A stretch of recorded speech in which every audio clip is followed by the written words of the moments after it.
Hello friends, ಎಲ್ಲರಿಗೂ C A ಟ್ಯಾಕ್ಸ್ಮೆಂಟ್ ಕ್ಲಾಸಸ್ಗೆ ಸ್ವಾಗತ. ನಿಮಗೆಲ್ಲರೂ ಗೊತ್ತಿರೋ ಇನ್ಕಮ್ ಟ್ಯಾಕ್ಸ್ ಆ್ಯಕ್ಟ್ 2025 ಅಪ್ಲಿಕೇಬಲ್ ಇದೆ. 1st April 2026 ಅಪ್ಲಿಕೇಬಲ್ ಇದೆ.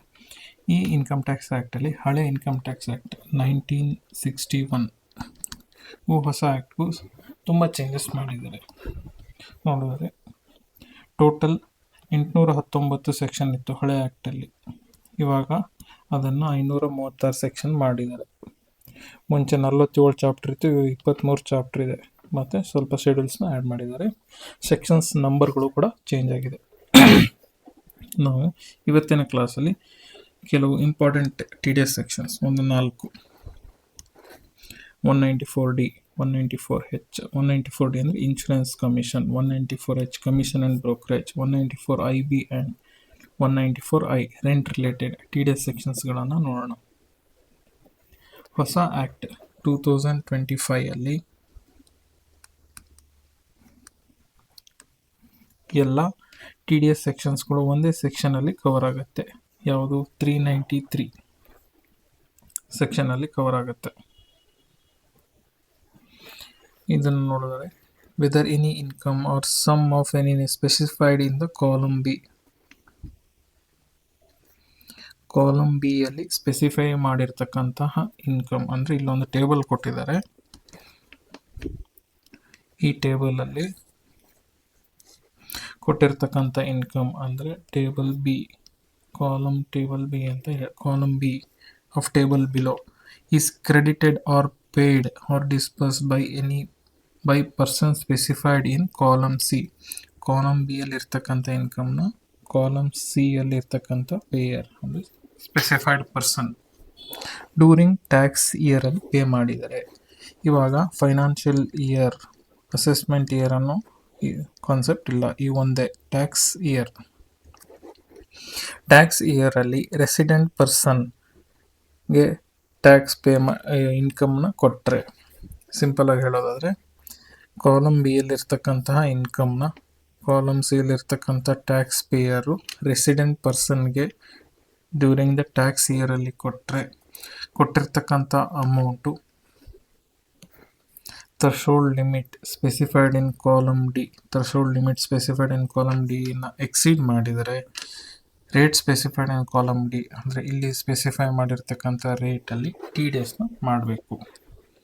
ಸೊ ಈ 4 ಸೆಕ್ಷನ್ನು ಅಲ್ಲಿ ಏನೇನು ಕವರ್ ಆಗಿದೆ ನೋಡೋಣ. First, commission and brokerage. Commission and brokerage ಇದು 393 ಸಬ್ಸೆಕ್ಷನ್ 1 ಯಲ್ಲಿ ಕವರ್ ಆಗುತ್ತೆ. ಏನಿದು? Insurance business related. ಮುಂಚೆ ಹಳೆ ಆ್ಯಕ್ಟಲ್ಲಿ ಇದನ್ನು 194D ಯಲ್ಲಿ ಕವರ್ ಆಗ್ತಿತ್ತು. ಈಗ ಹೊಸ ಆ್ಯಕ್ಟಲ್ಲಿ 393(1)I ಯಲ್ಲಿ ಕವರ್ ಆಗುತ್ತೆ.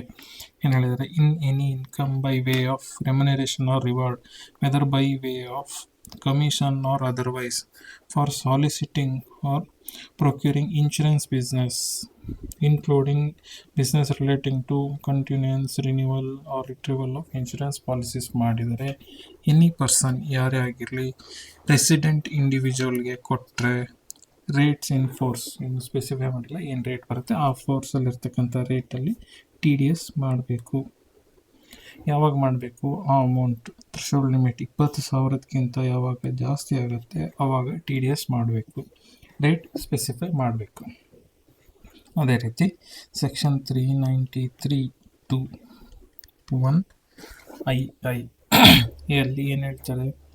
Any income by way of commission not being the insurance commission referred in serial number 1 ಅಂದರೆ ಇಲ್ಲಿ ಹೇಳಿರ್ತಕ್ಕಂಥ ಇನ್ಶೂರೆನ್ಸ್ ಕಮಿಷನ್ನ ಬಿಟ್ಟು ಬೇರೆ ಯಾವುದೇ ಕಮಿಷನ್ ಅಥವಾ ಬ್ರೋಕರೇಜ್ ಇದ್ದರೆ ಈ 393(1)(2) ಅಲ್ಲಿ ಕವರ್ ಆಗುತ್ತೆ. ಹಳೆ ಸೆಕ್ಷನ್ನು 194H ಅಲ್ಲಿ ಇದು ಕವರ್ ಆಗ್ತಿತ್ತು. ಇವಾಗ 393(1)I ಯಲ್ಲಿ ಕವರ್ ಆಗುತ್ತೆ.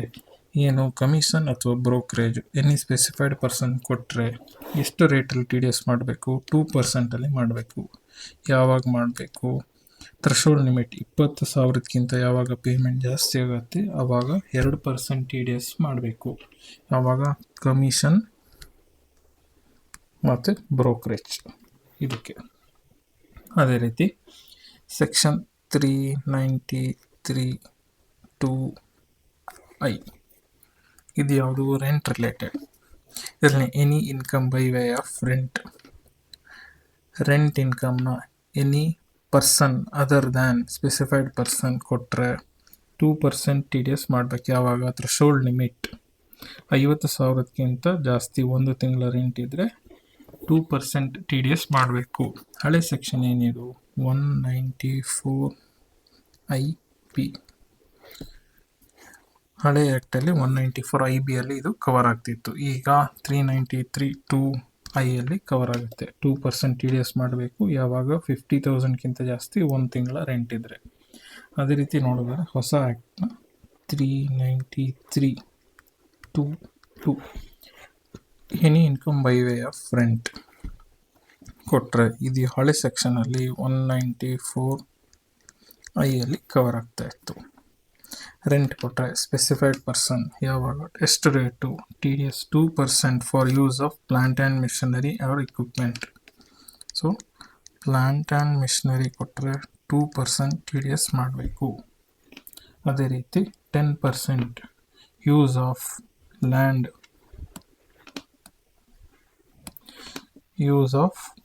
Land or building, land appurtenant to the building ಮಾಡಿದರೆ ಎಷ್ಟು ಮಾಡಬೇಕು? 10% TDS ಮಾಡಬೇಕು. ಯಾವಾಗ? ಥ್ರೆಶೋಲ್ಡ್ ಪರ್ ಮಂತ್ 50,000ಕ್ಕಿಂತ ಜಾಸ್ತಿ ಇದ್ದರೆ. ಲ್ಯಾಂಡ್ ಆ್ಯಂಡ್ ಬಿಲ್ಡಿಂಗ್ ರೆಂಟ್ ಮಾಡಿದರೆ 10% TDS ಮಾಡಬೇಕು. ಯಾವಾಗ? ಈ ಎರಡೂ ಕೇಸ್ಗಳಲ್ಲಿ ರೆಂಟ್ ಪರ್ ಮಂತ್ 50,000ಕ್ಕಿಂತ ಜಾಸ್ತಿ ಇದ್ದರೆ TDS ಮಾಡಬೇಕು. ಪ್ಲಾಂಟ್ ಆ್ಯಂಡ್ ಮಿಷನರಿ ರೆಂಟ್ ಆದರೆ 2%, ಲ್ಯಾಂಡ್ ಆ್ಯಂಡ್ ಬಿಲ್ಡಿಂಗ್ ಆದರೆ 10%. ಇದರ ಒಂದು ಸ್ಮಾಲ್ ಸಮ್ಮರಿ ಮಾಡೋದಾದರೆ 194(D) ಹೊಸ ಇನ್ಕಮ್ ಟ್ಯಾಕ್ಸ್ ಆ್ಯಕ್ಟ್ 2025. ಇದು 1961 ಓಲ್ಡ್ ಆ್ಯಕ್ಟ್. ನ್ಯೂ ಆ್ಯಕ್ಟ್ ಪ್ರಕಾರ ಹೇಳೋದ್ರೆ insurance commission.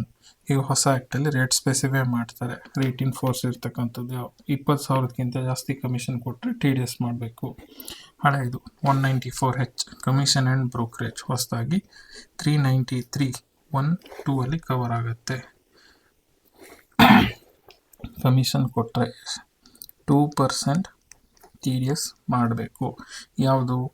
Other than insurance commission specified in 393(1)(I) ಬಿಟ್ಟು ಬೇರೆ ಯಾವುದೇ ಕಮಿಷನ್ ಅಥವಾ ಬ್ರೋಕರೇಜ್ ಕೊಟ್ಟರೆ 2% TDS ಮಾಡಬೇಕು. ಯಾವಾಗ? 20,000ಕ್ಕಿಂತ ಜಾಸ್ತಿ ಪೇಮೆಂಟ್ ಮಾಡಿದರೆ 2% TDS ಮಾಡಬೇಕು. ಅದೇ ರೀತಿ ಇನ್ನೊಂದು ಸೆಕ್ಷನ್ 194(IB) ರೆಂಟ್. ಹಳೆಯದು 194(IB), ಹೊಸದು 393(2)(I) ಅಲ್ಲಿ ಕವರ್ ಆಗುತ್ತೆ. ಯಾವಾಗ? 2% ರೆಂಟ್ ಮೇಲೆ TDS ಮಾಡಬೇಕು. ಯಾವಾಗ?